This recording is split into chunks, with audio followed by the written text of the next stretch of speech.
Cool. So how'd it go this week? Pretty good. I haven't had a lot of time with the return yet. Sure, the recall. Recall. But I did get the leash and everything and tried it out a couple of times. She was pretty good with it. And then I did walk by one of the dogs in the alleyway that barked and stuff. And she just kept walking, so that was really cool. Nice. Like, she noticed because she did the whole, like, try to look and then... Sure. But, like, that was it, which was crazy.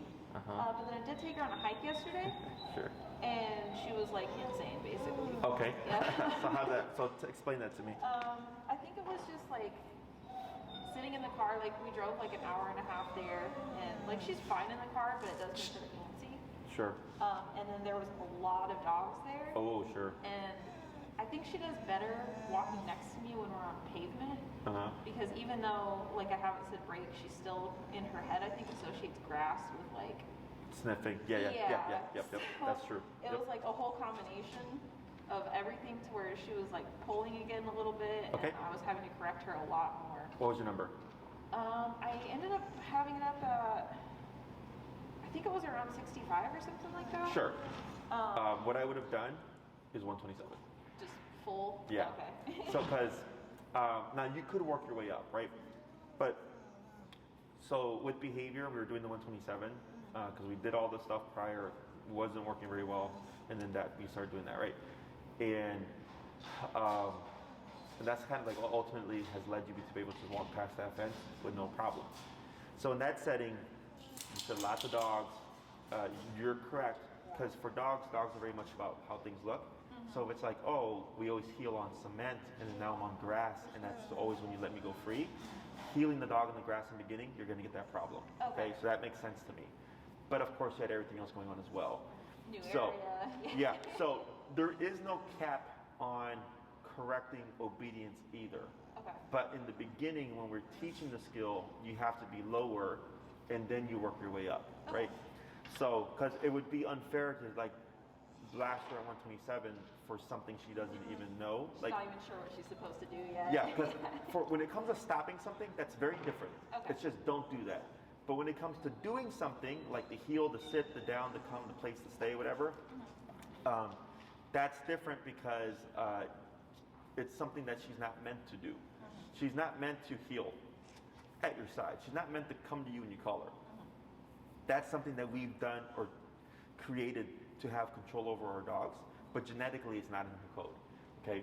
Now the whole like you don't do that is because dogs do that to each other. Yeah. Don't bark at me. Don't jump on me. Don't try to mount me. Don't get close to me when I eat my food. Right. It's a lot of don't do stuff.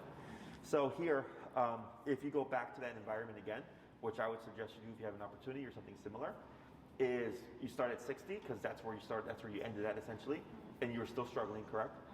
Then I go, all right, 60 didn't work, 80. Okay. 100, like I'm gonna go up very quickly. Everything stays the same. Your turn, your pivot's all the same, but now it's gonna be a higher number. Okay. If you go to 80, and all of a sudden she's like, okay, I'm here, mom, and she's being obedient, within that setting, your obedience number is 80. Okay. Okay? And then let's say you're walking through, she's great, but then you come across like an area with like tons of dogs, and she's not doing so good, then I bump it, 100, whatever, bump it again if I need to, and then if you have to cap it, and it's like, hey, like you have to do this stuff, I don't care what's going on, then it just ends up being 127, right? Okay. Her response is what dictates if I go up or not. Okay? So if I'm at 60, she's not listening, I go to 80 or 70, 80, 90, however you want to approach it, but you just keep going up until eventually you make her give in. Okay. She already knows how to do everything. Okay, I can tell you that for sure. The recall is the most recent thing that we've learned, so that I would say she's going to need more time on. But like the heel, you've been doing since day one, right? So that she has a very good concept. It's just a matter of, is it important enough for her to do within that moment? Okay. Okay. Anything else? No, that was pretty much it. Anything in particular that you would like to cover today or review? I don't think so. You said potentially introducing her to another dog. Oh, sure. Yeah. If I could have a professional walk me through that, that would be great. Sure. Okay. So I know there's not a lot of options today. So. Is Corey out here, Bree? Hey, would you bring Lex real quick? And then would you Do we have a collar that we're not using right now? Yeah. Would you grab me one, please? Grab me a 6-foot leash, Corey.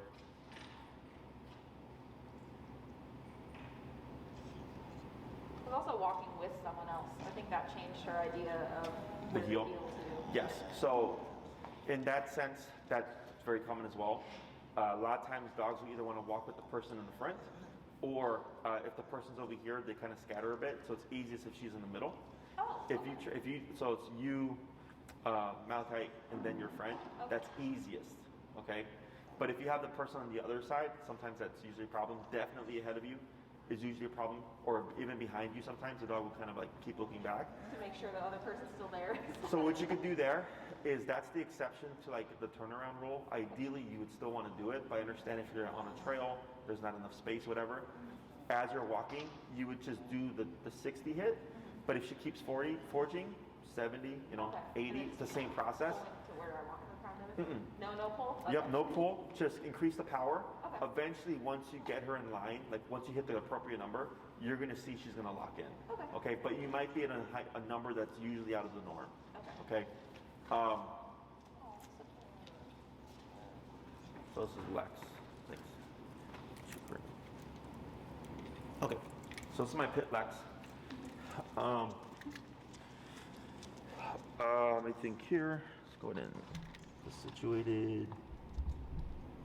Boop. Alrighty.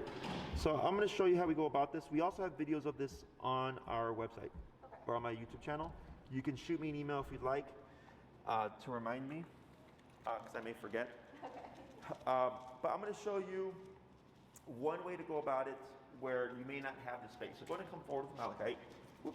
Watch out, Lex. Over here. What are you doing? Get around. No, what are you doing? What are you doing? No, not there. Get away. Sorry. There we go. All right, cool. Go ahead and look more forward. Relax. That's good right there. Cool. All right. So I'm going to kind of give you a little crash course. I'm going to focus on one style more so because I don't think I have any real videos on it. The other method I have videos on. Okay. So when it comes to socializing, I don't expect dogs to be friendly with dogs that they meet on the street. Okay, so like I wouldn't expect that from Lexi. Okay, now she is social, and she's old now. She's like 8 to 9 years old. She's kind of outside that play with everybody phase. She's kind of selective, and if she does play, she plays for like 10 minutes and then she's done. Okay, so I know that about her, and I go, that's fine. Like I could care less.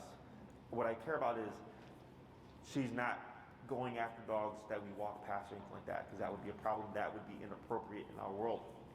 So when it comes to socializing, if you have a friend with a dog, more realistic because you would see that dog again.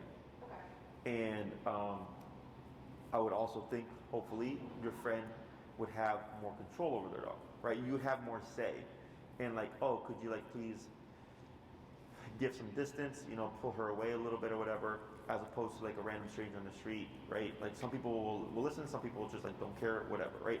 So now that we have controlled context, we want to build trust between Malachite and that dog. So people think because a lot of dogs are just right off the bat friendly, that they apply that to all dogs. Okay, that's not the case. I don't expect a dog to love everyone and everything. I don't like or love everyone and everything. It's just the way of the world, right? And vice versa. So here, if I wanted Malachite and Lexi to become friends, the way we build relationships with people or friendships is through activities, right? As humans, we have lots of activities. We can go for a walk together. We can go to movies, or you could go to movies. I don't know what you can do now. Grab dinner. Go to a party. Like all these things, right? Go jogging. Go to a book club. Just countless stuff that you can do with another person. And the more times you meet with that person, the more time passes with that person, the stronger that bond becomes. Same thing for dogs. But dogs are much more simple. They eat. They use the bathroom. They sleep. They walk, they would hunt if they could, they play, and maybe a couple of other things, okay? So not a whole lot of things to do. They don't read books, they don't play video games, they don't watch movies. It's very simple.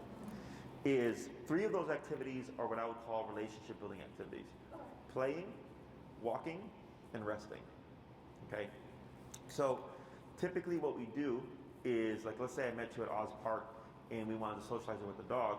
I would bring Lex, or I'd have a client bring another dog, and we would start off with a walk with each other. Okay?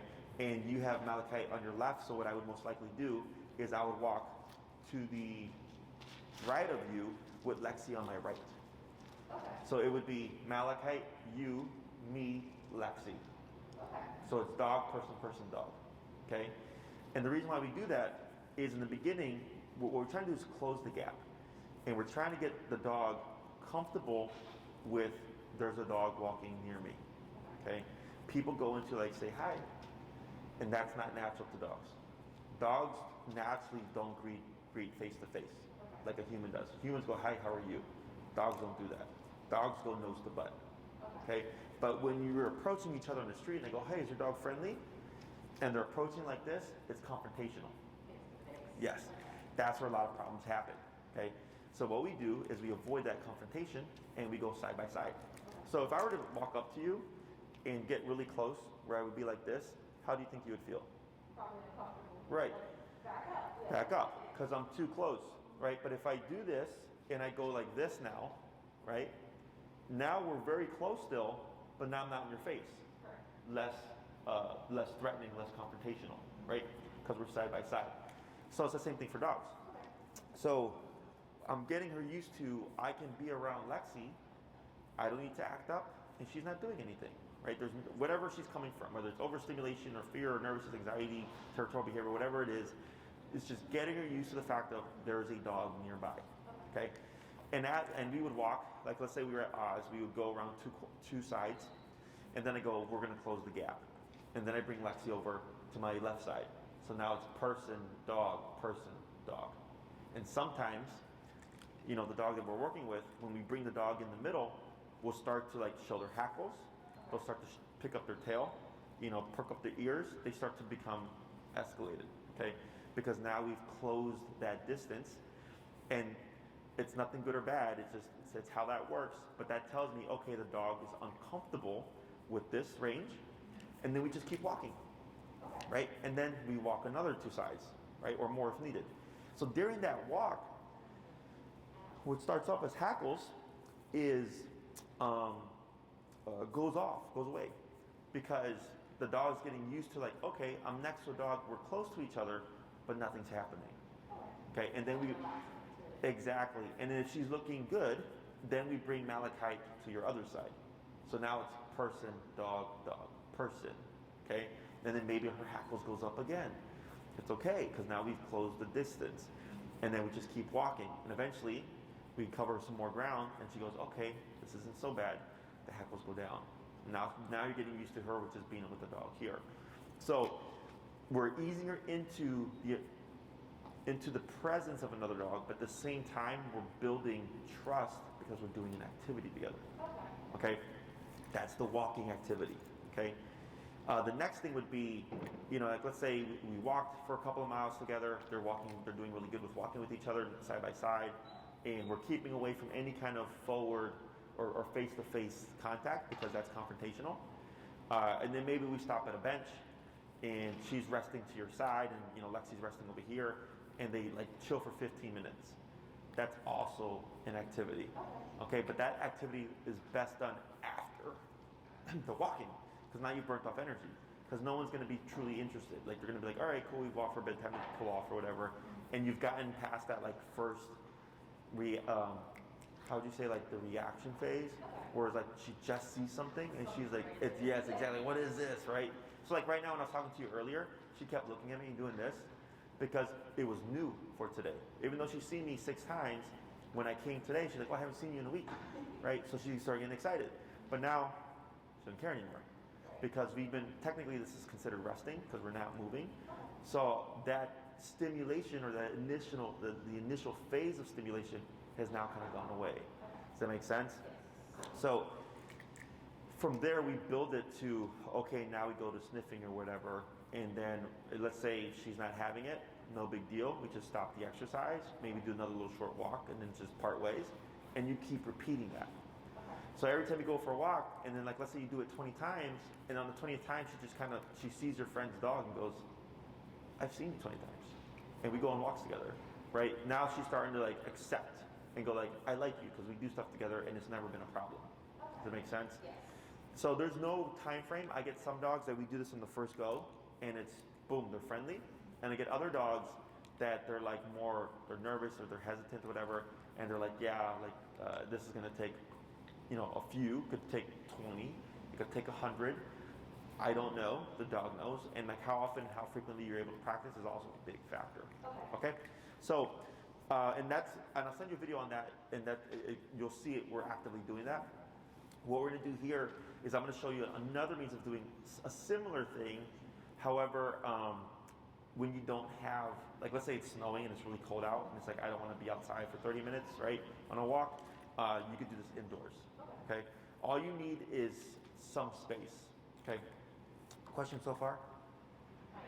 So the first thing that we do is you have Malachite like this, okay? Now if you were to meet a dog at home, it's easiest if you bring her out first. Okay. Have your friend or whoever enter into the home with their dog first, and then you follow in with Malachite. Okay. That's the easiest, okay? Because you're working around territorial response. It's okay for her to become defensive over the home in her world. In our world, you're like, hey, this is my friend and her dog, don't do that. She doesn't know that, okay? She just goes, these people aren't here normally, and I think they're suspicious, okay? So when you go outside, you remove the territorial aspect, because there's nothing to guard if she's outside. By them entering first, we avoid the whole problem of, what are you doing in my home? Because then she's coming in after. And I've seen people where they'll bring their dog in first, and as the other dog's approaching, their dog will whip around and then start lunging and barking to become territorial. Okay, so it's like, like you, if you're walking into your home and someone's following you that you don't want to follow you, like, no, you're not coming in here, right? It's the same concept. So that's how we are able to work around that problem, okay? Once you're inside, you'd have Malachite collared up and everything. Depending on her energy level, like you could try to be a little bit more nuanced with it, or you can just do 127. If you end up doing 127, I would gamble and think she's going to be a little bit dissuaded from being too social because of the harsh hits. Okay, but if you feel like you're escalating or too much with the lower hits, then that's most likely, it is what it is, and it's not going to make her not like the dog. She's just going to be much more cautious. So it might take more time before she ultimately warms up. Okay, so what we do here is, you'd be in the center, you have Malachite just how you have her here, and this person would be walking around you with their dog on the left, okay, under some kind of control. If I'm walking with Lexi and Lexi is constantly just yanking towards Malachite, it's going to make her feel edgy. Okay, so there has to be like some level of control. So like if you have a calmer dog, that would be ideal, or an older dog or whatever, more chill, until you start to recognize Malachite and reading her better and how she is with certain energies, and then you can start to push things a bit more, okay? So the reason why we start on the outside is because it's easier for her. There's more space, okay, and I act as a buffer. And this is what we do here, like when we do evaluations for dogs. We walk around, because what we're doing is we're getting Malachite over that initial kind of excitement response of like, oh, there's a dog here, okay? And we do a few laps around. We're watching her, like she looks relaxed, her hackles aren't up, her tail's not moving, she's just sitting there. This is okay, right? Not too much concern. So I go, okay, cool. And we start off typically wider, so as wide as they can. So like if you have a big enough space, like if you could do this, we start off with this, and then like each lap, I'm just coming in a little bit closer, because now you're getting her just used to the presence of another dog, okay? So then, once we get over that, then we flip it, and now we're coming back with the dog on the inside, okay? And the same thing, you would start out wider, and then gradually you would tighten up that gap like this, okay? Which is watching for moments of tension. We're watching for those hackles, things like that. She looks pretty chill. She looks like she wants to sniff there. That's okay. And then once you've done that a couple of times, and I would do that a little bit faster, a little bit slower, by the way. But I'm trying to push this so we can get to the end result for you. So if, like, let's say they're walking around, her hackles did go up. you would tap to settle the hackles and let them continue to walk around until she looked relaxed enough. Then they would close in a little more. Okay? So now we're going to reverse roles. And now you're going to walk around me with Malachite on the outside first. Okay?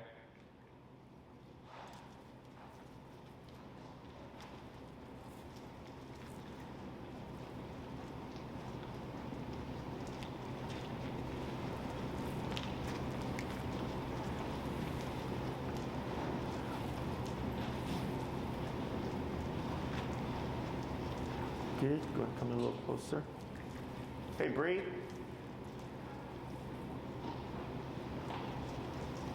John Dorito texted me. Would you see what he wants?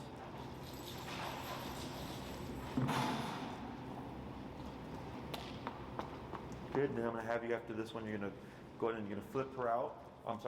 Reverse her. And then you're going to start out wider. Because now, yep, exactly. We're going to put her on the inside.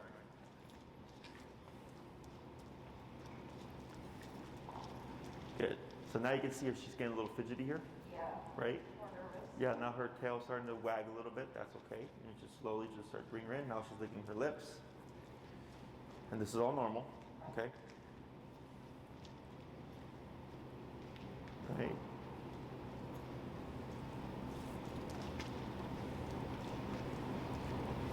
Good.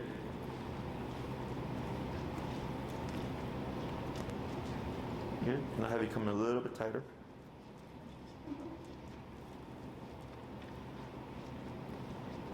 She looks so tiny next to Lexi. Sniffing is okay. We don't correct sniffing.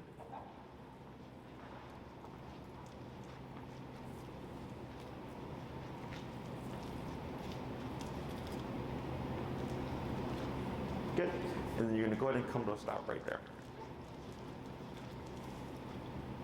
Good. So now you're just getting her comfortable. Okay. So it's just exposure, getting a feel for where is she at right now. If we saw any tension or any kind of negative response, I wouldn't worry about the next step.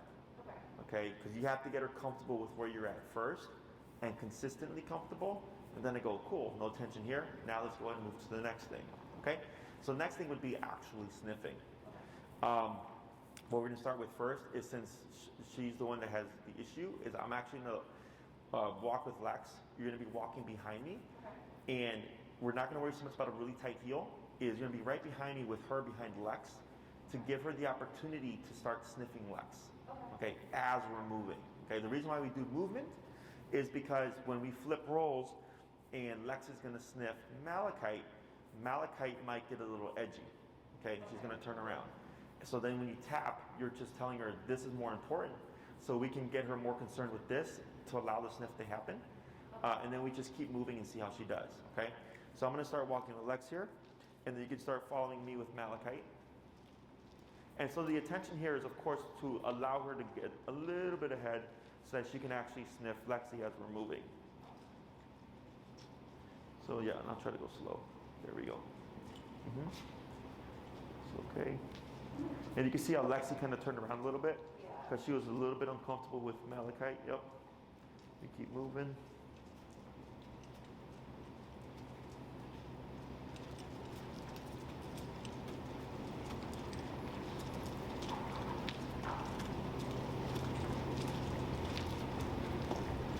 Can you take care of it, Bree?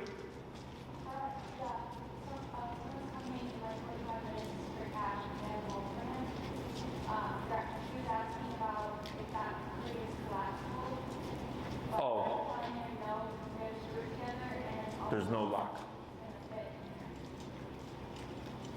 You test it, but there's no lock for it though. Go ahead, a little bit more. Good. So now we're going to reverse roles, and you're going to keep moving. I'm going to get behind you here. Sure.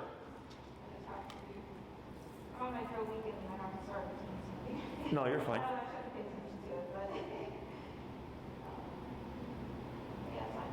So with her being more edgy when they're moving around, is that going to be the same issue when Lexi's behind? Like, 'cause she was like, when Lexi was walking around her, it was more chill, and she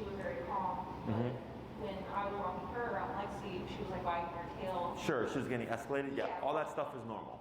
Okay. Okay, and I didn't see anything negative. Okay. I didn't see any tension. I didn't see any hackles. It was just we were bringing her in closer, so then her brain was getting a little bit stimulated because of the change of positioning. Okay. But like, it's what I would expect to see. Okay, so not the worst thing. Yeah. Okay. Okay, so just walking? Yep. So I'm gonna, once you loop around, I'm gonna start coming in behind you, and then here as you're moving, yep, you just watch Malachite. So see how she's getting a little bit concerned here. Yeah. It's okay, keep forward, yep.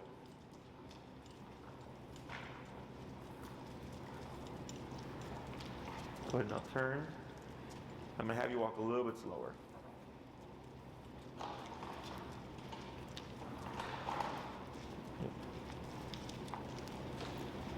Yep. Good, keep forward. Yep.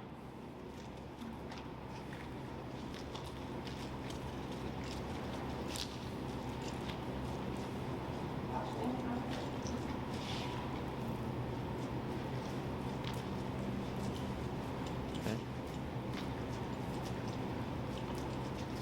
Yep, keep forward. Yep.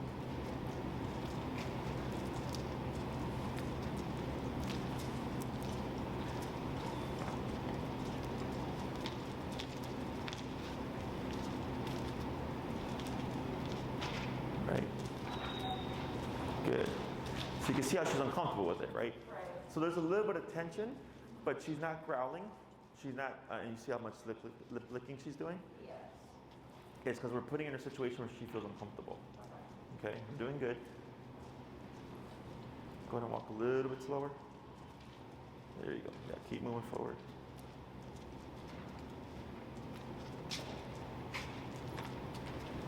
Right, good. You're going to turn, you're going to move towards me, and then come to a stop. Good, okay. So what we're doing is we're exposing your brain to like, this is okay, okay? So here, you could have tapped. I was ignoring it for now. Because I was trying to see like, is she gonna escalate? Is she gonna become defensive and like snap or whatever? Okay. Because we can, because it's my dog. And all I saw was concern, which I would expect to see from a dog who hasn't socialized. Okay, she clearly has interest because she went to sniff Lex, no problem.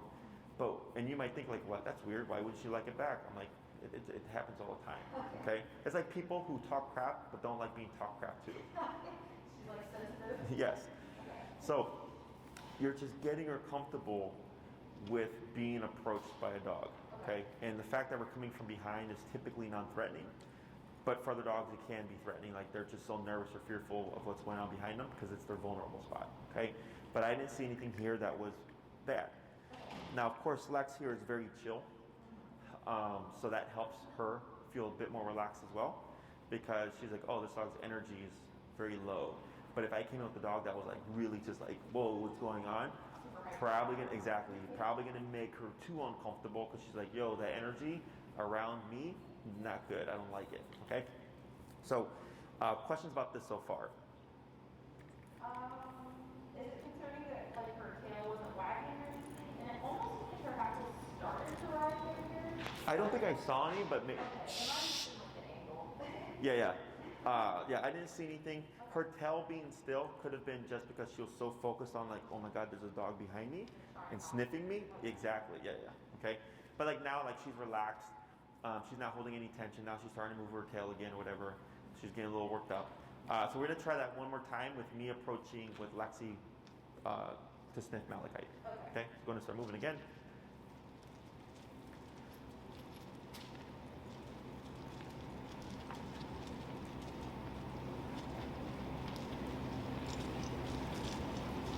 Yep.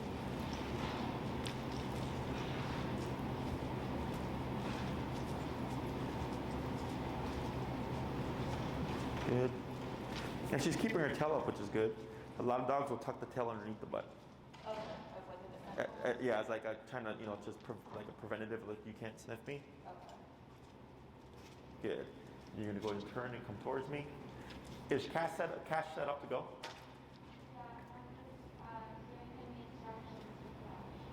Gotcha. I mean, you could type it up and print it out too. Or what, just, never mind. You do what you gotta do. All right, so what we're gonna do here is we're gonna flip dogs, okay? Like sit. Go ahead and give me this here. I'm gonna give you this, I'm gonna kick her. Okay, go ahead and grab Lexi here. Okay, and you're gonna handle Lexi just like you would handle Malachite, okay? I'm gonna show you how to do a more controlled approach. So we did the walking first to see how she would take to it. And what we want next is a more like, okay, now the dog's really just gonna sniff you and you have to deal with it, okay? So what we're gonna do is, because we're gonna push and we're gonna be so close in proximity, is I always just go right up there, okay? Because we're not gonna have time. If she was muzzled, it would be fine because She couldn't do it. nothing could have happened. We have more wiggle room. I'm gonna take Malachite here and I'm gonna prop her up, okay? And what I'm gonna do is take the leash, hi sweetie, and I'm gonna grab right here, tie her up, and I have my remote.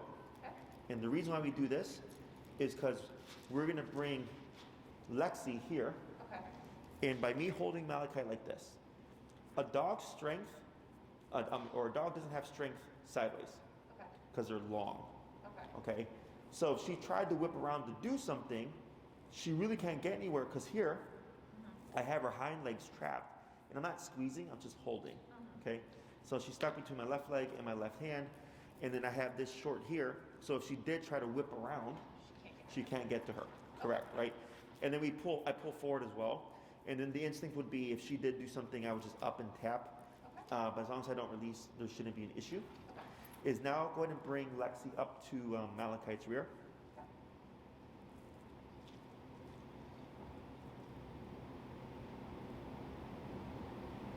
Her tail being all the way down now. It's okay, because she's more trapped here.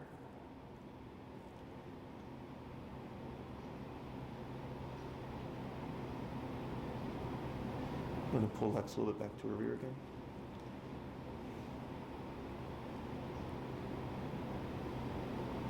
Okay. Now I want to be nice and relaxed here, so that, because you can feed energy as well. Because if you're like this, like you're holding her very like panicky, you're going to possibly make her panic. Okay? Yeah, so she has her head turned around because, you know, she has a dog behind her, so she's just kind of watching the situation. But I'm not picking up any tension here. Now the tail's starting to wag a little bit. She's starting to get a little stimulated. Okay? A little bit of lip licking. Just reading the situation. I want to keep her here. Okay. It's okay still? Yeah, it's okay. You see here how she's looking and how Lex is looking. You see that? Yeah. Lex is doing that in response to alleviate pressure. And then she moves back. See that? Good. So here, even though Malachite, I didn't pick up any tension from Malachite, a dog just like you, if I just came and went into your space right now, you would most likely naturally step back because you instinctively want to release pressure, okay? So when Malachite was turning, facing towards Lex, Lex naturally just curved her head because Malachite was dead on looking at her, okay? So eventually Lex goes, I can alleviate this pressure if I do this, right? So even though she's still looking, by giving a step back, which is moving a step away, creates more distance, less pressure, okay? But I didn't pick up anything from her that was telling me, oh, she's building up and may potentially become aggressive, okay? Questions?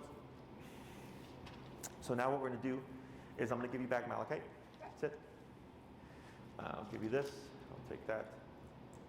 There we go, you can take Malachite. And I'm gonna have you position herself. Thank you. Like I did. Okay, so you're gonna take her and you're gonna grab up close by the collar with your right hand. You're gonna need your left hand, I'm sorry. And you might have to do this. Let's see here, let's do it this way. Yeah, correct. So it would be right hand on the leash with the remote, left hand over by the hip area. So, like this? Yeah, now let and you can, now with the left hand, you're gonna pick up her hindquarters. So she's standing, correct? And then you're gonna there you go, like that, perfect, okay? There you go, and then relax your right hand a little bit. There you go, perfect. Okay. I'll just loop around.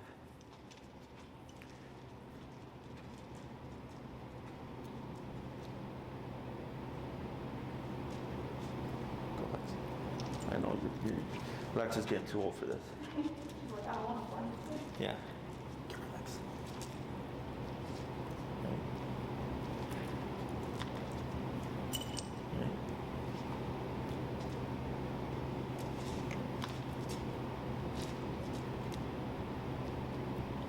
Okay. And again, I'm not picking up any tension. I'm just picking up stimulation, overstimulation. Getting a little excited. Okay? Questions on that? Kind of about the overstimulation, I guess, Mm-hmm. with this. Would I only want to let her actually more freely move once she's calm, too, as well as like comfortable? Sure. So like different things, kind of. for Malachite, like you're technically like you're correct in the thought process, Okay. but knowing Malachite, like that's her thing, Okay. right? I feel like anytime something like if I bet you if I were to come up to Malachite, right, when I come in, you can see where she just gets excited. Exactly. So like when something changes, she just has this, it's just her genetics of like I get really excited about it, right? Which can be problematic when it comes to like the greeting and stuff, which is why we took all these steps, because it's allowing her to get excited or to get tense, resolve it, and then we move to the next thing. Because if you try to do all this continuously, you're going 1, 3, 5, 7, whereas we go 1, 2, 1, 0, 1, 0, 1, 2, 3, 2, 1. You know what I'm saying? Each step, she's getting stimulated because that's just Malachite, but we're allowing her to resolve it before moving to the next thing, so that we don't end up with a big problem. Okay?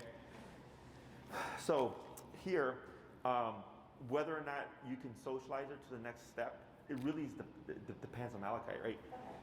This isn't a bad thing. It's just a matter of like, well, what are we going to see next? So in the times you have socialized her, what's her pattern? What have you noticed? Usually in the beginning, she's at like max energy, and like she doesn't really bark at other dogs, but she's still.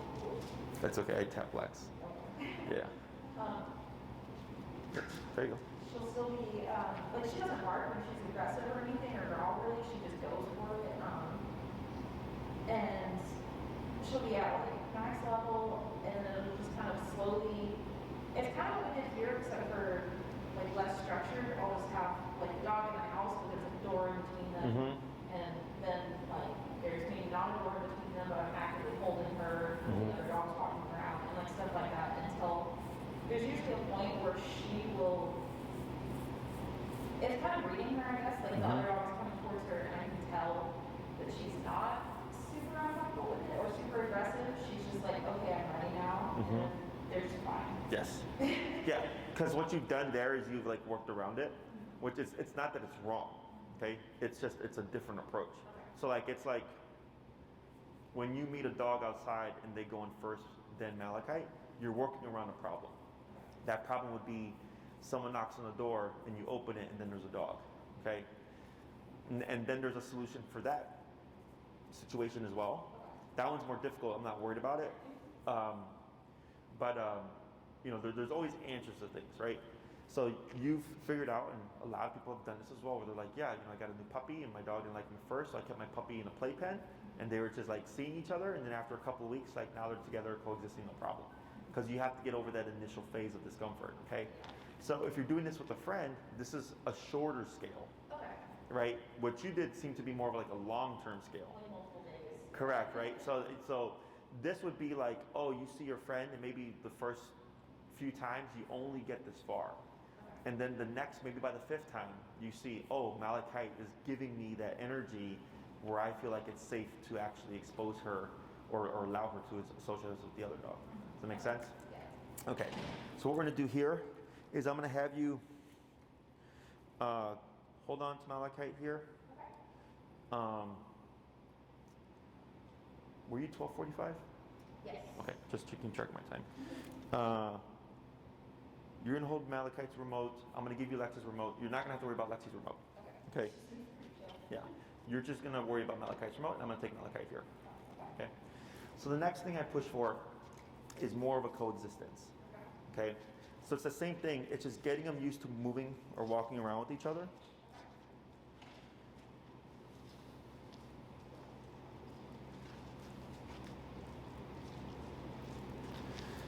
And typically what I do is I move. It's okay. Check off. It's okay. I got it. Give a tap for Lex. Yeah, there we go. So right when we went side by side, that's when Malachite had the problem. Okay? And she just gave a very low level, like 1 to 10, she gave a 1. Okay? So here, most people go, oh my God, and stop the exercise. And instead, I corrected her using what I have, which was the prong collar. And then I had you kick in with the tap for Lexi, because then Lexi was like, hey, don't snap at me. Okay? So if you remove them from the situation, Malachite doesn't learn what was inappropriate. Okay, she learns if I do that, the dog will go away. Correct. Okay. So now we're going right back to that situation. And that's why here I'm moving backwards, because backwards allows me to have them both side by side. Both side by side, but having a full visual of what's going on. Okay? So that's why we're moving backwards here. There we go.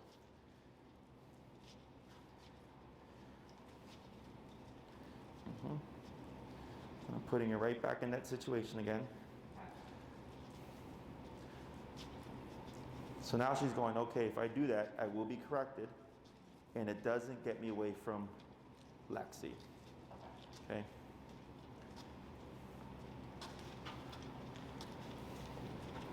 I'll force some touching there. And this is where muzzle comes into play, because it alleviates that anxiety of like what happens. Okay? And it's okay, it never goes, I shouldn't say never, it's not always going to go perfect. And that's what people are expecting. They see a little hiccup like that, and they go, oh my God, it's not going to work. I'm like, it's not that it's not going to work. It's just, if she's not done this for a while, you know, or she's not socializing in a long time, we're going to see that kind of stuff. Okay. And you said that was a fairly low level? Yeah, it was a 1. Okay. Yeah, I saw it. It was a 1.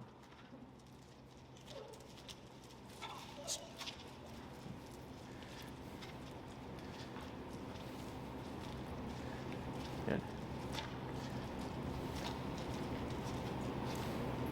There we go.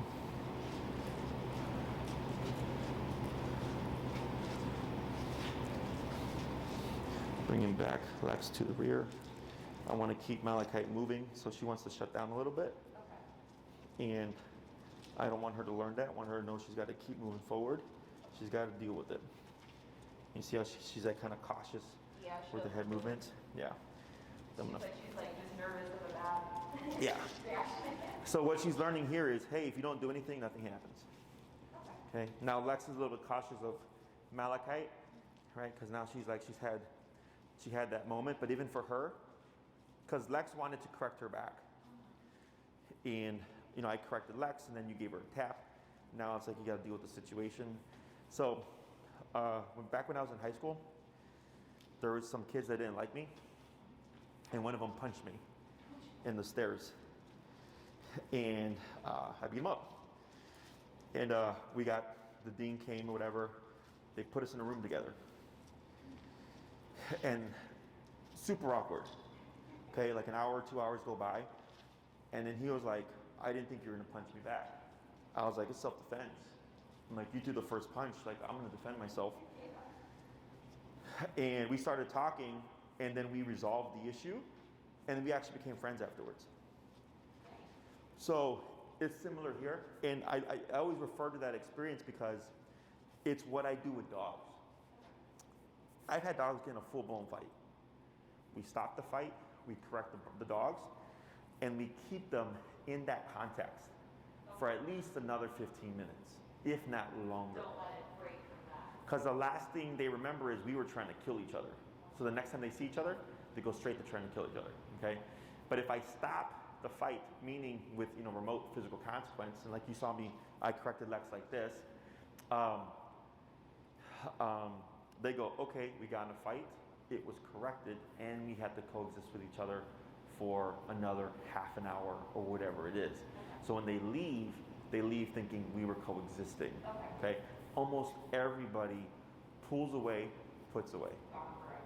Yeah, okay?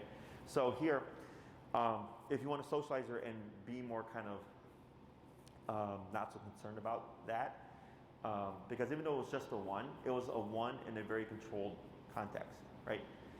Is muzzle, right? If she's muzzle conditioned, we have videos that we can send you to help muzzle condition her. You can do it yourself, it's very simple. So that when you go to socialize, you can push for more, and if something happens, you're not concerned about like, oh, like I got a vet bill and then damaging and all that stuff. And you would keep reintroducing, right? So like if we were friends, I would say, don't worry about it. We'll see you again next week. We'll see you again in a couple of days. And we keep repeating, and eventually she goes, okay, like that response is invalid. The dog doesn't go away. I keep seeing the dog, and ultimately, she makes the decision.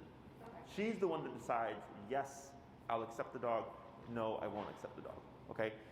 I can't make her accept the dog. Just like someone can't make you accept something, you have to actively decide that. It's the same thing for her. But now you have controlled exercises where you can keep repeating, and you're gonna have a higher chance of her becoming social going through this process. Does that make sense? Yes. Okay, so I'm glad that happened, because had it happened outside of that, you would have been like caught off guard, right? Yeah. No, we keep going, okay? And again, on a scale of 1 to 10, it was a 1, and it could have been a 1 because we kept de-escalating. We didn't allow her to stack. If she stacks, you might get more than a 1, but it makes sense to me because I'm like, yeah, because she was at a 10. Like, why wouldn't she be more intense, okay? So these are all things that I'm aware of that a lot of people aren't. So it's okay. You just keep working, and then at least 10 to 15 minutes, then you end it, and then try again another day. Okay? Questions? No. Not really. She started to yawn and stuff at the end. That's just stress responses. Okay, so that was like a relaxing thing? Or? Yeah. Okay. Just trying to deal with, like, you can see how she keeps licking her lips and stuff. Yeah. She's just resolving all the tension that was built up right now. Okay, because we pressed a lot of boundaries, and we pressed a lot of boundaries very quickly. Yes. Right? So, when I do that walking exercise, like I try to stretch it over the course of an hour. Okay, it's long, it's drawn out, so that we don't push too fast too much, or too much too fast, that we get that kind of stuff. But if it happens, we just work through it. Every dog's different. I have I want to say at least 4, maybe 6 videos of the walking exercise. And I think if you look up socialization walk, it should pop up. But I have about 4 to 6 of them with different types of dogs. Okay, and there's some dogs that just take to it right away, and there's other dogs where you see the hackles up and they're like really nervous and they're not having it. So you get to see like the array of responses, but it's going to be the exact same process every time. Okay, so questions? I think you said before, the more I socialize her with dogs in this context, the better she'll be with dogs. Not necessarily like just running into a dog in the street, but just seeing a dog. No, it's 2 different things. No? Okay. Yeah, it's a very common thought process. Okay. People think if my dog is social, they won't lunge and bark at dogs. Okay. I get plenty of dogs that are social, they lunge and bark at dogs. Okay? So just 2 different things, okay? Because when you're walking down the street and you see a dog, that's like a neighbor walking their dog. She doesn't. Okay. So dogs see things, if you're thinking like a primal animal, other animals are a potential threat, especially if you're a prey animal. Okay, so if you're a squirrel around other squirrels, it's fine, right? Squirrels around other squirrels. But then if you see a cat, see a dog, you see a lion, you see some kind of predatory animal, you just assume threat. Okay, so that's how dogs think, okay? So then when we get reactivity, I'm telling people like, you are your own territory. Okay, you're a territory here. So if a random stranger just came into your face, they're invading your personal space. So then you move back and stuff, or you might get defensive, right? Because you're defending your private space. So that's how she thinks. Okay. You're a private space, but she's not seeing that as that's just Joe with Poncho, and that's Jim with Jerry. Like she's just like, I know I've seen these people several times, but they're still considered a threat. Okay. So when you do this, you're easing her into the thought process of like, no, this is not a threat, and then this is, and you keep repeating it. Eventually, she may decide like, oh, you're not a threat. You've not had any negative experience. I tried to act up once. I was corrected. We had to hang out with each other. I guess you're okay to hang out with. Okay. There's no timeline to it. There's no set answer on when she'll be good to go. I like to think that you will recognize it. But if you wanted to, again, socialize her and just not worry about that anxiety of, is it going to happen? Muzzle. Okay. Anything else? Will a muzzle, like, I'm picturing about like the primal animal thing, like being like constrained. Will that make her more nervous around? Yes. Okay. So that's why we say muzzle condition first. Okay. Because you're trying to get her comfortable with the muzzle. So it's not just muzzle and then immediately dog. It's like muzzle for a while. Training, conditioning, wearing it. She's wearing it on the walk. She's wearing it sometimes in the house, just to get her, like, this is another thing that I put on, so that, because it's a stressor, so you got to get her over that first, because if you do muzzle, then dog, you have stressor, stressor, and then you add on another stressor, and then it's a really big problem. Then she'll just freak out. Yeah. Okay. Other questions? If I email you, can you send me a muzzle recommendation? Yeah, we use Baskerville. Okay. We have them here. Okay. So I'll see. Are you on a time constraint? I'm gonna have Bree finish up. I think she's doing something with cashier. Is we have Baskerville muzzles here, and she can help you find what her fit is going to be, and then you just order it. Because on Amazon I've had people measure and they like it's the wrong thing. These are ours that we use here, but you would just simply get the name brand and the size from us, and then go on Amazon and pick one up yourself. I don't have to deal with sending it back. Yeah, you'll be all set. Okay, and then if you shoot me an email, I have muzzles. I have videos on muzzle conditioning. Okay, that I can send you, and then you can start that process yourself. Okay. Awesome. Any other questions?